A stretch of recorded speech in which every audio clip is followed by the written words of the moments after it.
ये कहानी इस्लामिक इतिहास की एक प्रसिद्ध और रहस्यमय घटना पर आधारित है। इसमें अल्लाह की शक्ति और इंसानी सोच की सीमाओं को दर्शाया गया है।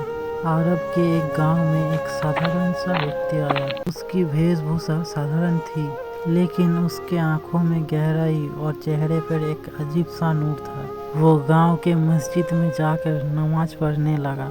नमाज के बाद उसने गांव के लोगों से पूछा, क्या यहाँ कोई ऐसा है जो मुझे सच्चे दिल से अल्लाह की राह दिखा सके। गांव वालों ने उसे एक बुजुर्ग आलिम के पास भेजा। वो अजनबी उनके पास गया और कहा, मुझे अल्लाह के करीब जाने का रास्ता दिखाओ।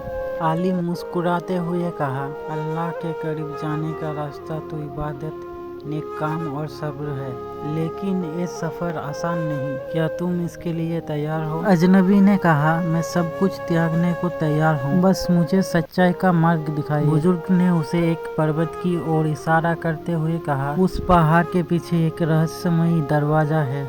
उसे जन्नत का दरवाजा कहा जाता है। जो सच्चे दिल से अल्लाह को याद करता है, सिर्फ वही उसे देख सकता है। लेकिन याद रखना, तुम्हें इस दरवाजे तक पहुंचने के लिए तुम्हें अपने सभी पापों से तौबा करनी होगी और रास्ते में आने वाले परीक्षाओं का सामना करना होगा। अजनबी ने बुजुर्ग का शुक्रिया अदा किया और सफर पर निकल पड़े। सफर के दौरान अजनबी को एक अंधेरी घाटी से गुजरना पड़ा। वहाँ उसे भयानक आवाजें सुनाई दी, लेकिन उसने सुभान अल्लाह और अल्हम्दुलिल्लाह का जिक्र कहना जारी रखा। जैसे ही उसने अल्लाह को याद किया, एक रहस्यमयी रोशनी ने उसे रास्ता दिखाया। रास्ते में उसे एक सुंदर बगीचा मिला, जिसमें फल सोना और चांदी से भरे थे। फिर अचानक एक आवाज आई, यहाँ रुक जाओ, तुम्हें सब कुछ मिलेगा।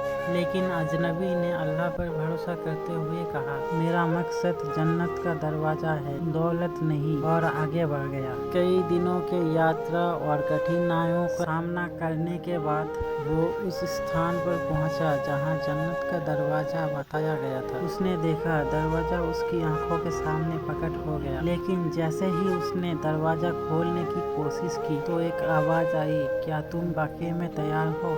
अजनबी ने जवाब दिया, हाँ, मैंने मेरी हर ख्वाहिशों को त्याग दिया और अब सिर्फ अल्लाह पर भरोसा है। दरवाजा खुला और अंदर से आवाज आई, ये दरवाजा तुम्हारे लिए नहीं बल्कि तुम्हारे सबक के लिए था। जन्नत का असली दरवाजा तुम्हारे दिल में है। जब तुमने लालच, डर और पापों को त्याग दिया, तभी तुम जन्नत के योग्य बन गए। लौट जाओ और दूसरों को ये संदेश दो। अजनबी ने अपने आंसू पोंछे और अल्लाह का शुक्रिया अदा किया। उसने समझ लिया, सच्ची जन्नत हमारे कर्म और नियत